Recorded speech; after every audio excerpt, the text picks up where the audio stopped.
Artaxias had made his foremost general Esarhaddon a compelling offer: impress him and the people of Armenia and become leader. Airless Artaxias could then sit back and wait for reports of Seleucid defeats to roll in. Meanwhile, he had to face dissension from within his coalition, but in stamping it out he only tightened Armenia's hold on its allies and the wealth it enjoyed in tribute. He couldn't be so forceful with dissension from closer to home, however. I think you shouldn't encourage the man. Isn't the point of royalty that it's not for everyone? You can't let him pretend he's on the path to the crown like it was another damned political academy. I need an heir, and I want a good one. Or would you have Artavasdes as queen? I would have her married, actually, sooner rather than later. To whom? To someone with a strong position. Reconsider Ptolemaeus. He's a good man, weaves a good tale, and has a very old legacy under his belt. He's a successor king like Antiochus. Who knows what such an alliance would get us into? Or out of? Our kingdoms will jointly stand tall over Asia. So easy to stamp down on the peons below. You think he's going on the warpath? Did you not meet him? He's far more mellow than you or I'll tell you that much. Would have thought you'd object more to the bad image it creates. Nothing bad about it from an Armenian's point of view, and that's what matters. Let me send him a letter. I'm afraid I won't. Artavasdes isn't getting any younger. You have to offer her to someone. You're interested? Well, she is lovely, of course, but I must decline. Rather not be your son. Don't want to be king? Of course not. Oh. What? Nothing. I'll let you know when the right man comes along. And if she elopes before she withers away in your prison, then she's all yours. You are hopeless, Your Majesty.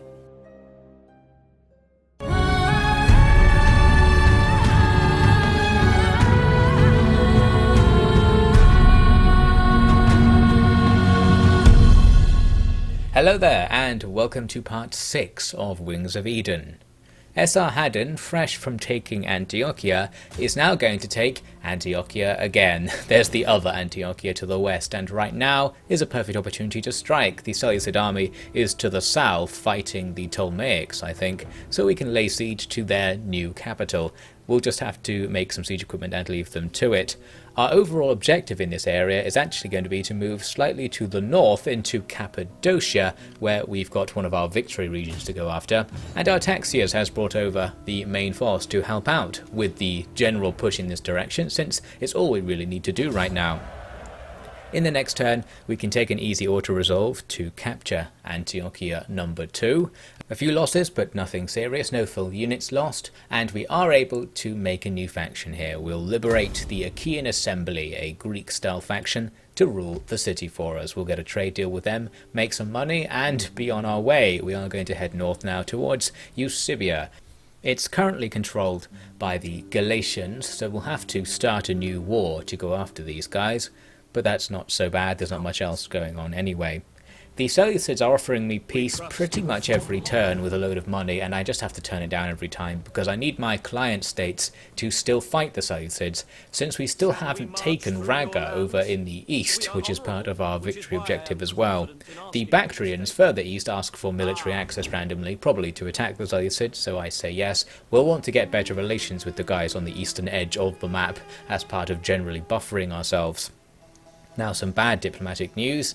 The Iberians in Caucasia have, for whatever reason, decided to declare war on Media Atropatene. That doesn't help me out very much. They'll literally have to go through me to get to them, and we're going to back up the geographic facts by actually standing with Media Atropatene in the war, especially because Iberia are the much easier opponent to take down.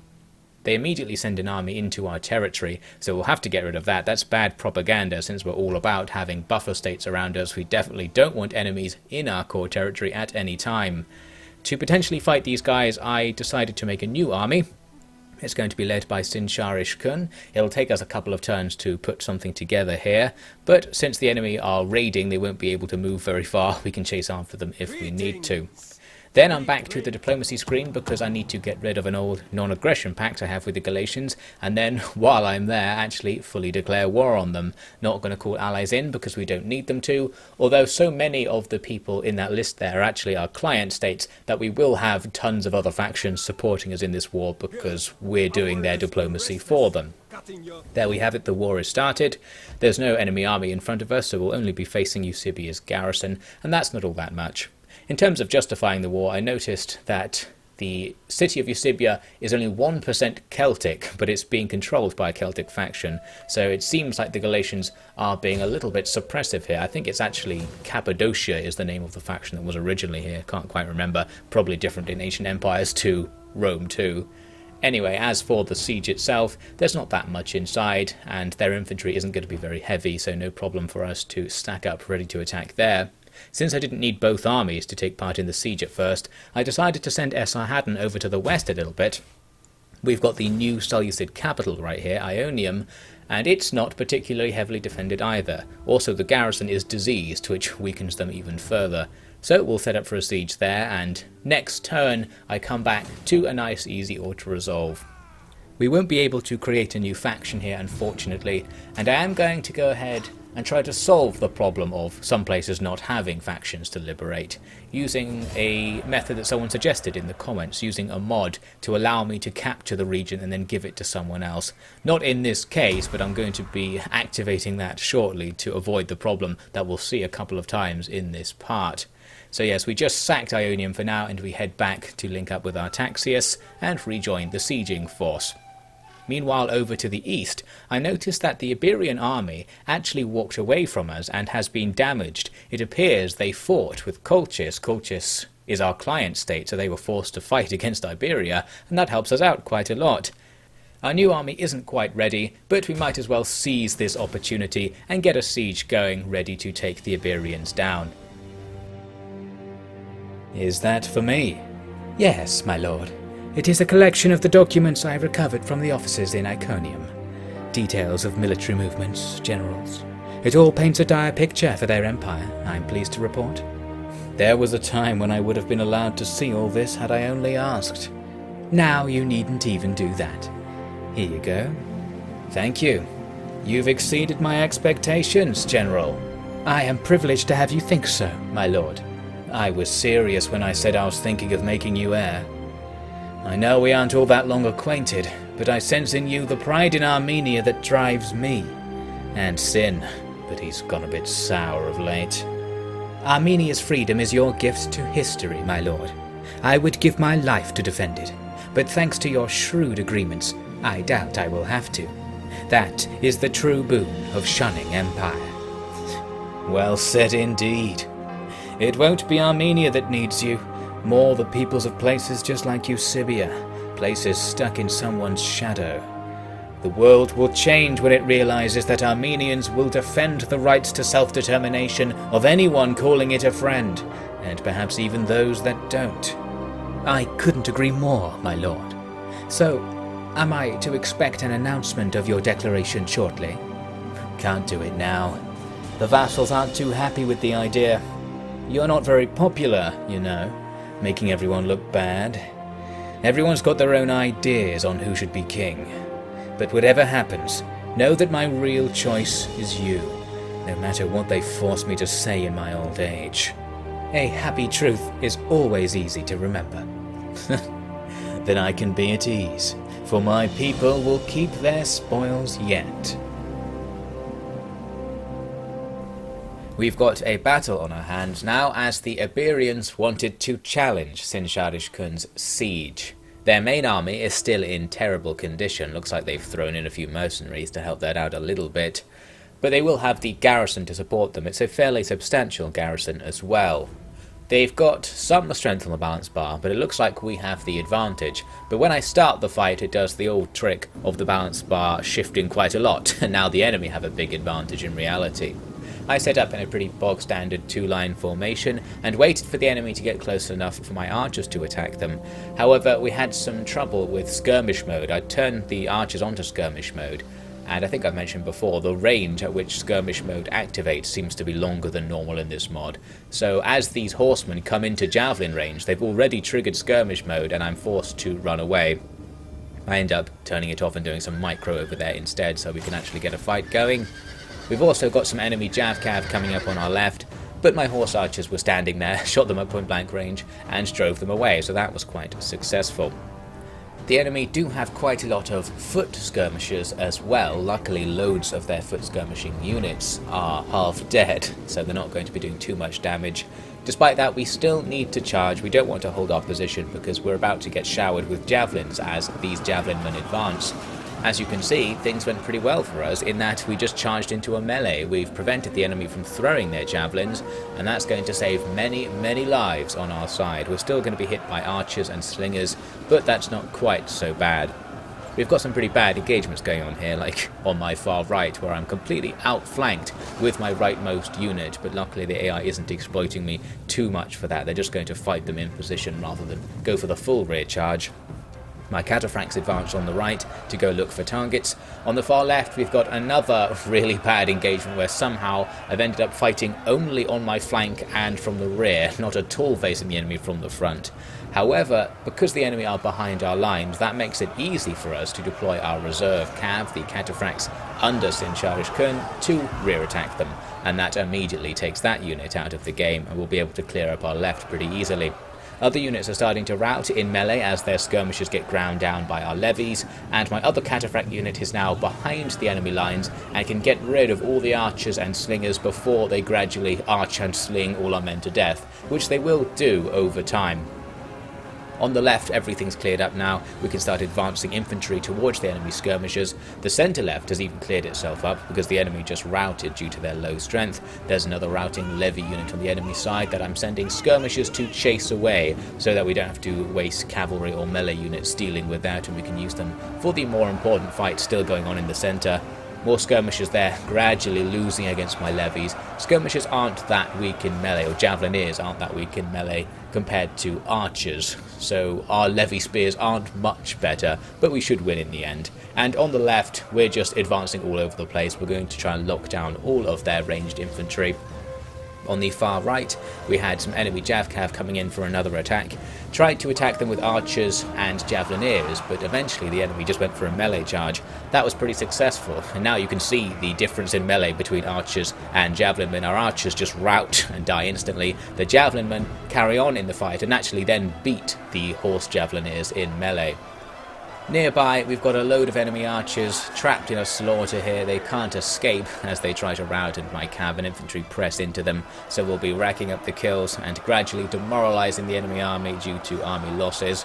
Most of what they have left, or virtually all of what they have left, are ranged units, so it's just a case of charging into them now and keeping them moving so that they can't attack us. As long as they're always skirmishing, we'll be only under minimal risk of actually taking losses.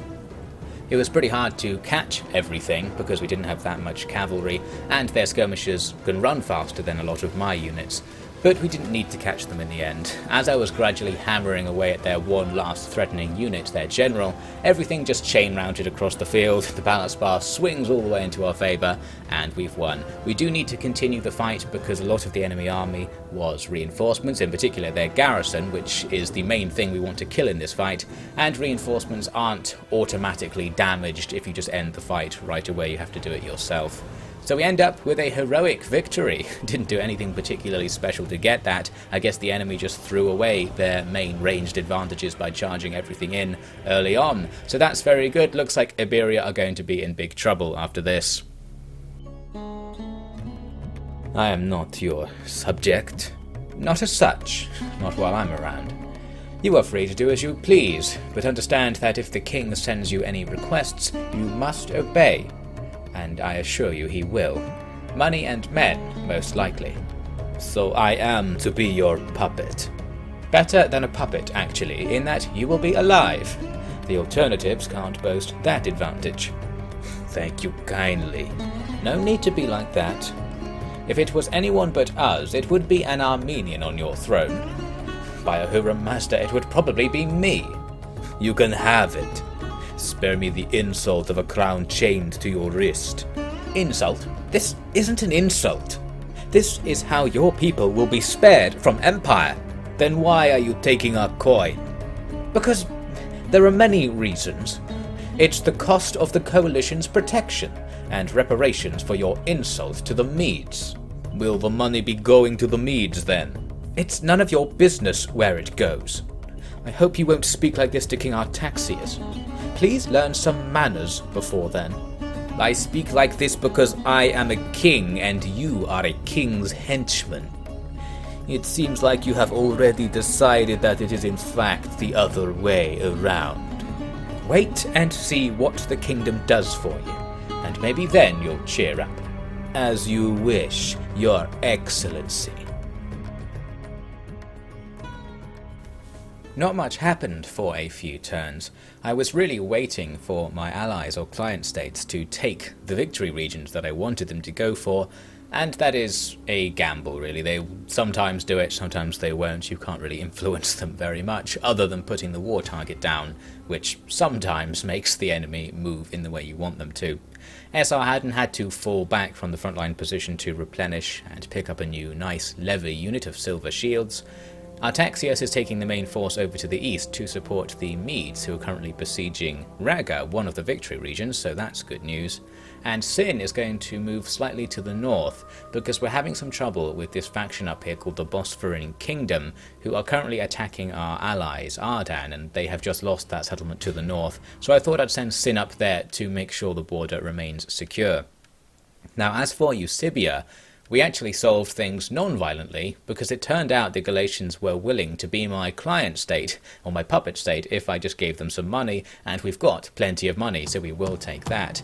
This seems like a good deal for them, because it ends loads of the wars they were in. Maybe they were getting a bit overwhelmed over there, so this is a more peaceful arrangement for them. With that sorted, we just have to wait for Raga to fall to the Medes, and we will actually have completed our victory objective. In the meantime, Sin moves on to try and retake this place that Ardan lost. I can't create a new faction or anything here, so this is the time when I, in real life, had received the suggestion that I use a mod to allow region trading, and there is one that happens to be compatible with ancient empires. So here's me sometime later after sorting all that out. I've occupied the region to start with, but now I can open up the diplomacy menu, and we get an additional option down here in the bottom left that lets me just give a faction any of my own regions.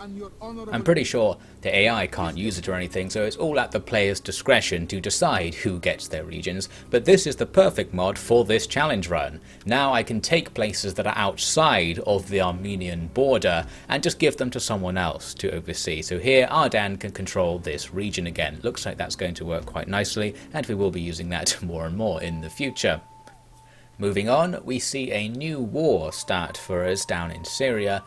It seems that the Ptolemaic kingdom have created their own little Macedonian puppet city-state, and they want to attack my little Macedonian puppet city-state. So we're going to side with our own puppet state and just see what happens with that. I'm not planning to send men there since we've got our own things to do. And then, at the start of the next turn, looks like the Medes did take Raga because we win the campaign. That was surprisingly easy. Originally, this was the only thing I wanted to do in this series, but because we haven't actually come very far by this point in the campaign, I will move on now and try to do the same thing with the main victory objective. That was the minor victory objective. For the main victory objective, we need to extend our coalition over to the west. We need to get most of Anatolia, for all intents and purposes, into our alliance or to be our puppet states, and Syria as well. So that's what we'll be doing for the next phase of the campaign. 26 years ago, I took over from the late King Orontes as your leader. I stepped in not as his heir, but as his enemy, as I well knew. Yet it was then that I could finally break the chains of Antiochus and become who I really was. Not some foreign hostage in an empire's court, but the last remaining Orontid king, the last chance for Armenia to be restored. I took that chance. And for all those 26 years we fought. We showed the world that the Empire could be defied and even destroyed.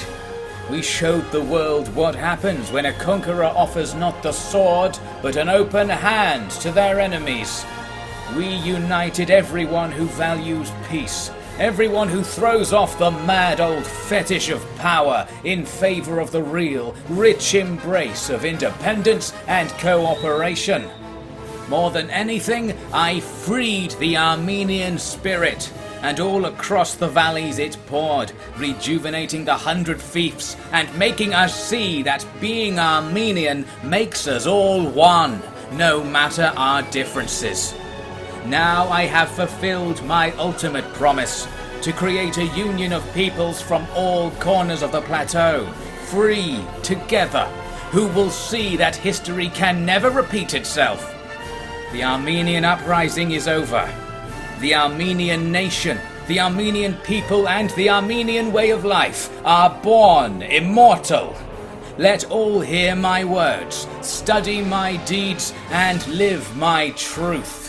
Praise the will of Ahura Mazda, for we are all emperors now. In order to celebrate the completion of the minor victory condition, I decided to splash out on a present for our kingdom. I'm going to buy myself a new puppet state. Turns out that Trapezos are willing to convert from being an ally to my puppet if I just give them absolutely loads of money. We've got twice that amount, so yes, we'll do it. Could be considered an investment even, because as a puppet state they'll be giving me some of their income as well. We might make the money back one day. So that's nice anyway, and it starts our progress towards getting a stranglehold over Anatolia. We also get a defensive alliance with Pergamon, which is useful. If we can convert that to a military alliance, that will be a decent bit of progress as well.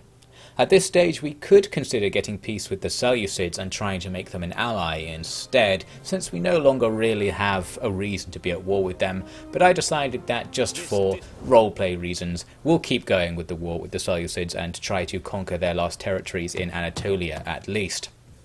Now at the start of the next turn we get some bad news. Looks like Ardan have somehow been suddenly defeated by an attack by a few units from the Bosporan kingdom. Not sure how they managed to take over that city so quickly, but we're going to show up with our Taxius and the main force to easily besiege them. The balance bar's super far in our favour, we'll just need to wait a turn to get the equipment ready. To the north we've already got some equipment for the attack on that other settlement that Sin had to retake after a general snuck in and took it while it had no garrison. Again, we can't make any faction, so we'll have to give it to someone. With Ardan gone, it's going to be Iberia this time that gets this extra border faction. Hopefully they'll enjoy that. They don't have a military at all, but maybe it won't need defending. Now I thought I'd take a little look at what our other allies are up to. Here in the east, they're going all over the place, and they've been very successful at carving up the Seleucid Empire. Various factions allied to us, or our puppet states, are doing a great job of bringing the Seleucids down. I'm guessing the Seleucids have no armies out there, so that's just going to continue. Now we had another case of an annoying inter-ally war. The Achaean assembly that we created earlier decided to declare war on the Medes. The Medes really do create enemies amongst our allies, it seems. We're going to side with the Medes, since that's going to be a relatively easy war to win. Maybe we can turn the assembly from our ally into our puppet state using this, but we'll wait until next time to cover that war, because we're going to have a little bit of a shake-up in the Armenian leadership to begin our second phase.